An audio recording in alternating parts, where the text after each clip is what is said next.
Good morning, everyone, and welcome to Sunday Morning Coffee with Lisa. I'm Spiritual Coach Lisa Hopp. It is Sunday, March 13th, 2022. Thank you so much for joining me today. I hope you're well, warm, and safe overall. Had a great week last week and getting ready for a great week this week. If you're new, please be sure to check out my website at lisahopp.com. All about my events, my services, why I got into the work that I do, and I'm also on Facebook under Spirit Teacher Lisa Hopp. And for those of you coming back week after week, thank you so much. I appreciate you all so much, and I can't say that enough. I need to upgrade my vocabulary so I can find another way to express my gratitude and my appreciation. Please always feel free to comment, especially preferably in a positive way, at least in a advisory way. You're welcome to give suggestions. You're also welcome to email me with suggestions at serenityharbor@verizon.net. Every week, I try to talk about a topic that I feel my intuition tells me to talk about or is very timely. And I felt like this topic was everywhere this week, this past week. So I thought, I want to talk about it too. And that is, and maybe that topic line is what brought you into here, because it is something that I think our human sides would all like to know. And that is, how do you control somebody else? Wouldn't we all, with our human selves, with our human nature, want to do that? Always want to be able to do that. Of course, it makes us human. But how can you do it with free will? Because the truth of the matter is that everybody comes here with their own story. And while we are deliberate creators, and for the most part have a lot of power over our path, you're creating your tomorrow today. You're creating your future right now listening to me. So how can you overflow control and power over to somebody else who is also in control of their own path, their own story, their own will? Your intellectual mind or your belief system probably says to you, I can't, right? What you've learned, especially, I think most of my listeners are spiritual students. So spiritual students know you really can't control another's will. But can you? Just a little bit. The answer is yes. So how can you do it? It always has to come from a place of not judging them, not trying to tell them what to do, not expecting them to turn towards what you want them to do and what you want them to be, but coming from a place of no matter who they are, how awful they are, how unlikable they are, even if you think they are evil, sending them from yourself a wave of compassion and love. You see, there is a force. There is a God source in this universe that does that. Whether they behave themselves or not, whether they are likable or lovable or not, that unconditional, perfect parent, immeasurable love goes out to them anyway. They can only look at them the way a parent would look at their prodigal child. It is not possible to do anything else. But then at the same time, there is an energy in this universe that what you put out, you get back. See, I am currently of the belief system that there is not just an energy system that is unemotional, that is based on quantum physics, and the energy that you put out, it comes right back around to you. Yes. That's why you hear, be careful what you wish for. That's why you hear about karma. It's because we inherently know that that energy exists. We're given all the information before we get here. And then our conscious mind and our experiences muffle it, forget about it consciously. And we start living more blindly. We also know what we come here to work on and who everyone is to us. And then we go about forgetting about it. So there is a quantum force in the universe that is unemotional, that just responds to you. So when you say you hate someone, you'll find hate comes back at you in some way. It may not be directly aligned with you, meaning you can see the direct connection. Much like, say, if you cut somebody out in traffic and then someone cuts you out in traffic, that's kind of direct. You're like, I've seen that happen. I've seen that happen with me. I'm like, yeah, there it is. And I had it coming. I didn't mean to cut the other person out in traffic 99.9% of the time. But when I do it, there is a response to me. But sometimes you don't see the direct correlation. You don't see it. But it's there. It's a response to you is there. If you are living at a lower vibration, if you're cheering on people who are violent or want to rile things up, not in a good trouble kind of way, but in a chaotic kind of way, chaos kind of way, it's going to come back at you. And you may not even notice it. You may wonder, why is my day not going the way I want it to? Or my week? Because of the vibration that you're living in. Now, on a human level, is it your fault? Are you to blame? No, but you also have to own it. It is you. And it's good to own it. And it's good because owning it can change it. If you see what you're doing, you can always change it in the moment. All the deliberate creators do that. They go, I'm thinking this. Let me go to work on that. Oh yes, ouch, I'm going to fix that. I don't like how I'm speaking to myself today with doubts. I'm going to go in right now and reverse those thoughts. They live in that way, and so can you.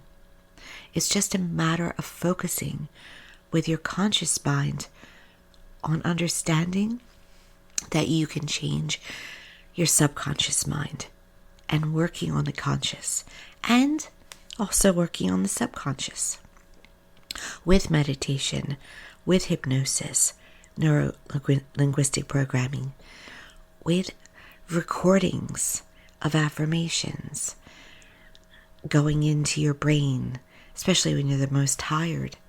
They help to work on your subconscious mind, which will filter over into your conscious mind.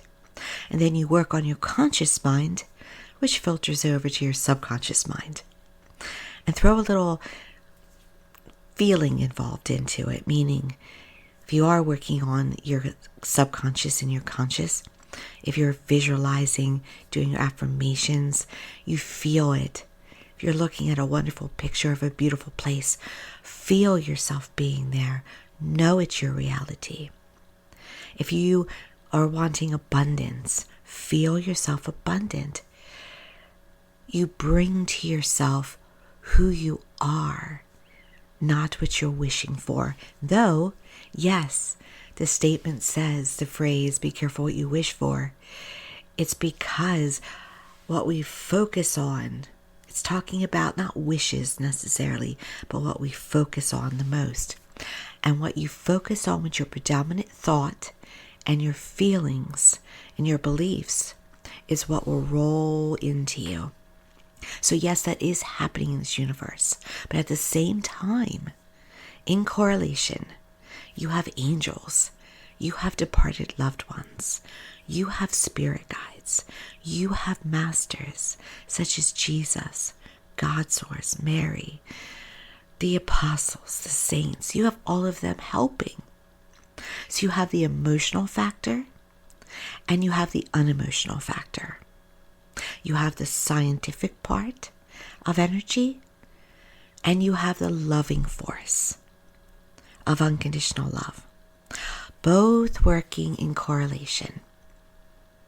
Much like you have evolution and you have creation, both working in tandem.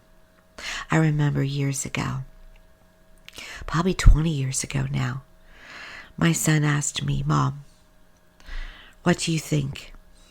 Is it just evolution or is it just creation?" And at that time I said, "I really think it's both." And he said, "I do too, Mom." Wise child. Always had a strong intuition. Always seeing the world beyond the limitations that we put on ourselves.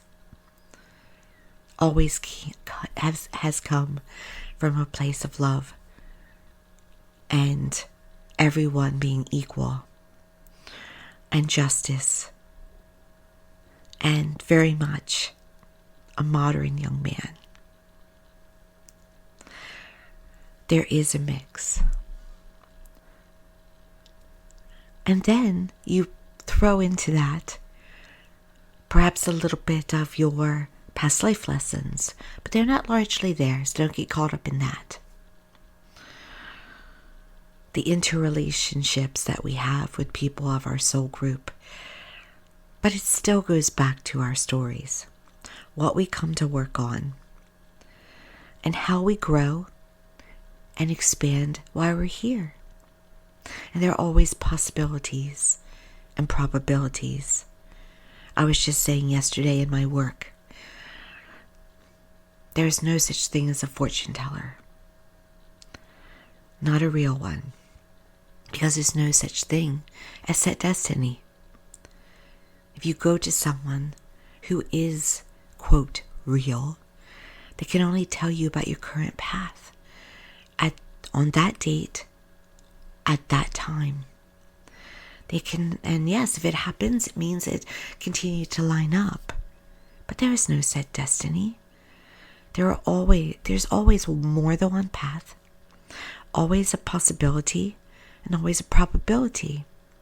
When you come to one of the intuitive coaching sessions with me, why I call it intuitive coaching is that I'm using my intuition to see where you currently are, what possibilities and probabilities are in your path, and how likely are they to stay there, and how unlikely are they to come true at times.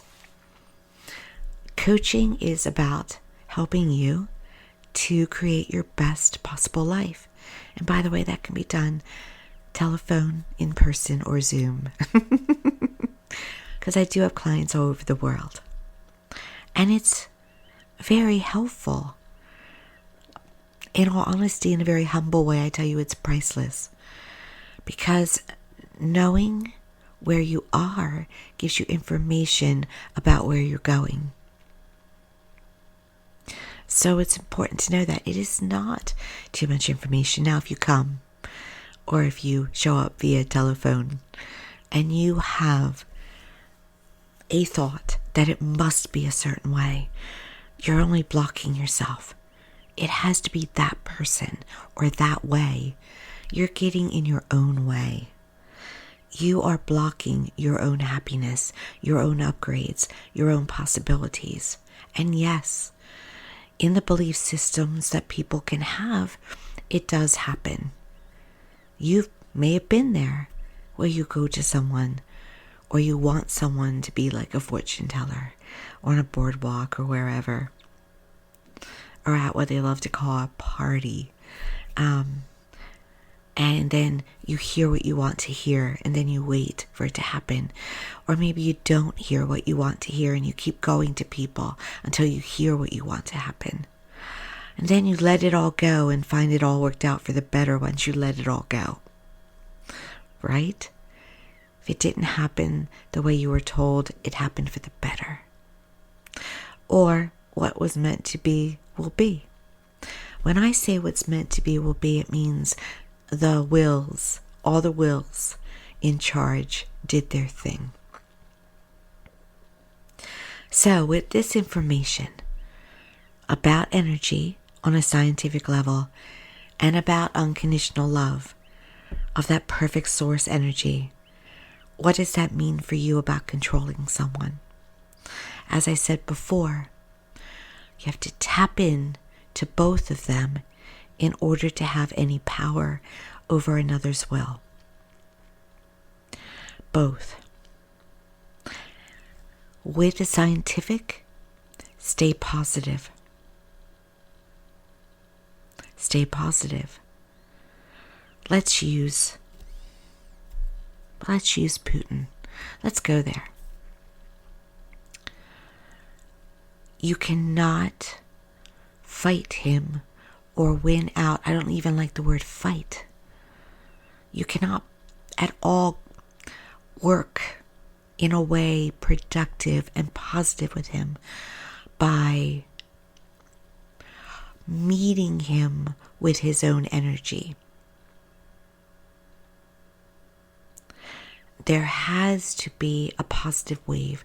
That's why prayer, as long as it is prayer in unison of positive love and peace and harmony, is so powerful. But the individual doing that can be just as powerful because it still locks in to the group force. Even Jesus said, when more than one gathers in my name, I think it was even 3 or more. That's a very powerful force. So you have to have at least one to start. So when you start sending love, compassion over privately, anonymously to that person, you are transforming at some level.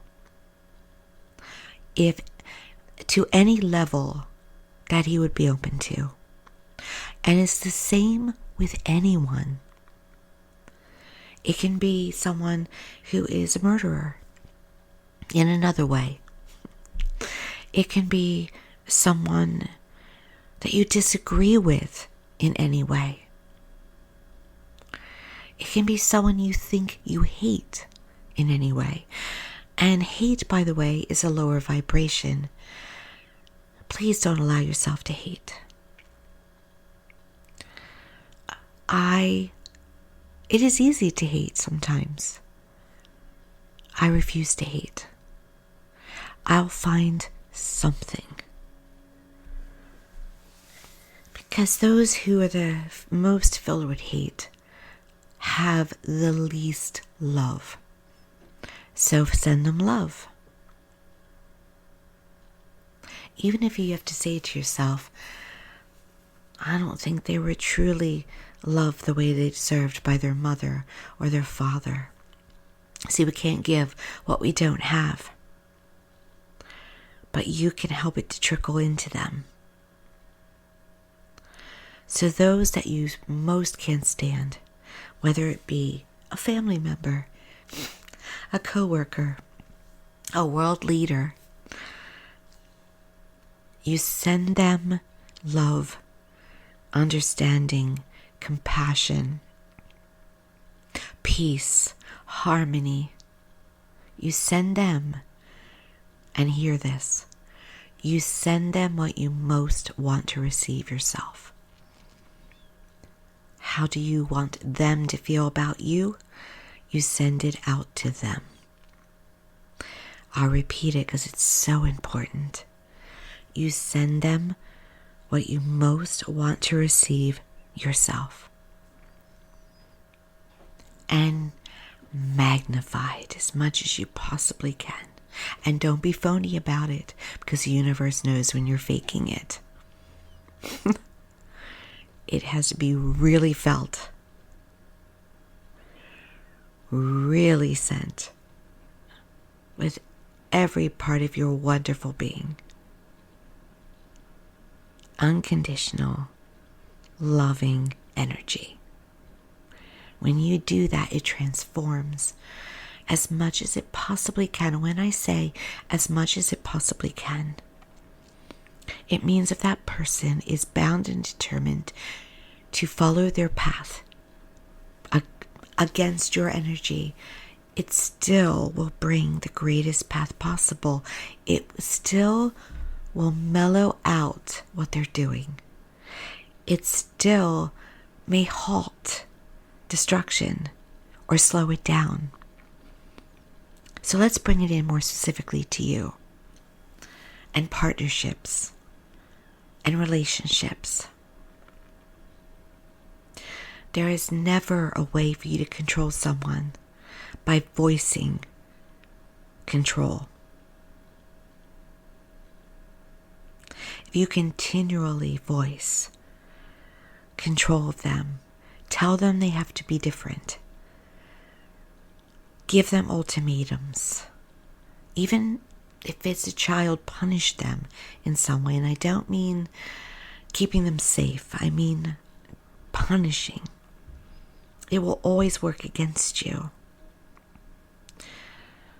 We are inherently connected to that higher energy source. We know at our core that we have free will, that we are unconditionally loved, that we are accepted. So when you tell someone that they have to change, that they're not accepted, they're going to work against that. It's not going to work for you. That's why most of the songs on a love song station are breakup songs. One person tries to tell the other that they're not enough.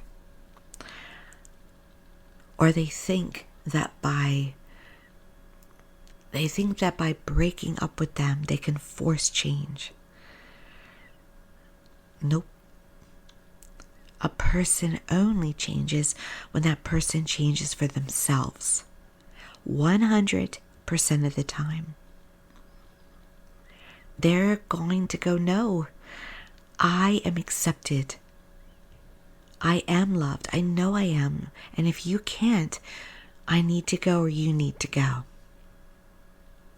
So, privately, anonymously, you send them the energy within yourself, from within yourself and through their defenses, not with spoken word, but by your feelings. And you can use your thoughts as well. I can see what we do have, and I'm milking it. I want you to be all right. I want you to be happy. I wouldn't mind you wanting to express yourself to me, because I know you love me. And if that means by flowers or words, that is fine. I know you want to do that, and that you'll do that to the best of your ability.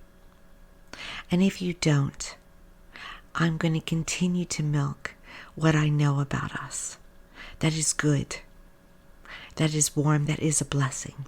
You see how I threw it in there a little bit? Suggestions, but not ultimatums. Just give them a warm and fuzzy wave. And visualize happiness. Visualize flowers. Visualize, if it's important to you, visualize dinners. Visualize adventures. You see, if it's not them, it will be someone else. But it's a win-win. But what happens often is that very immediately it is them, because they're responding to your non-aggressive energy. They're like, I feel this warmth and this fuzzy about him or her.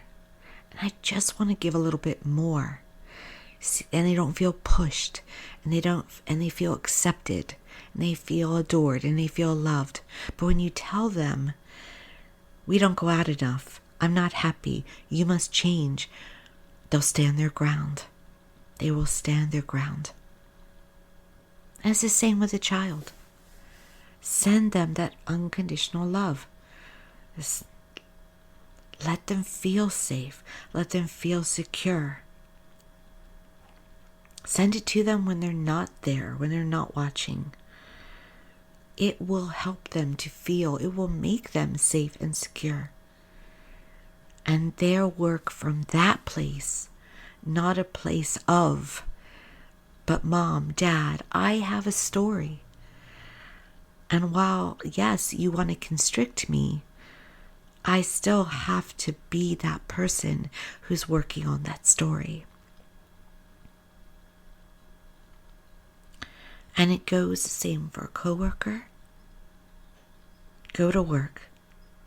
It actually works the same for a job. Go to work. Be in the moment. See their best. See the best in your job. Give it your 100% self. Walk out and leave it behind at the end of the day. And always be open to better. What you focus on expands. What you focus on, you get. So you don't want to go towards a coworker with difficulties, issues, complaints. It only breeds more. Same with a higher up, a supervisor, a manager, or an owner. Always try to find, even if it's just an inkling of something that makes you feel appreciation, love, compassion, and send it on over to them. If you do that with someone who's in charge of paying you, they'll want to give you a raise. Or you go on to a position that's much better. So when you want wealth, you feel wealth, and you send positive vibes to those, to anything that can circle it around to you. Relationship. Want a loving, healthy relationship in your life, or relationships? Send the best of yourself in immeasurable love, appreciation, peace, harmony first. Health. Love your body. Feel it healthy and well.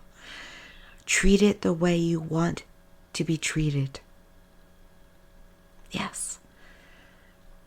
Feed it good. Don't misuse it.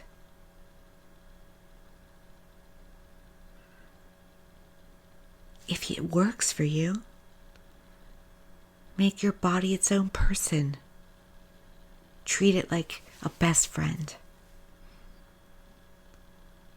That's actually excellent to do that. See it as the item, the physical vessel that it is, and treat it outstanding.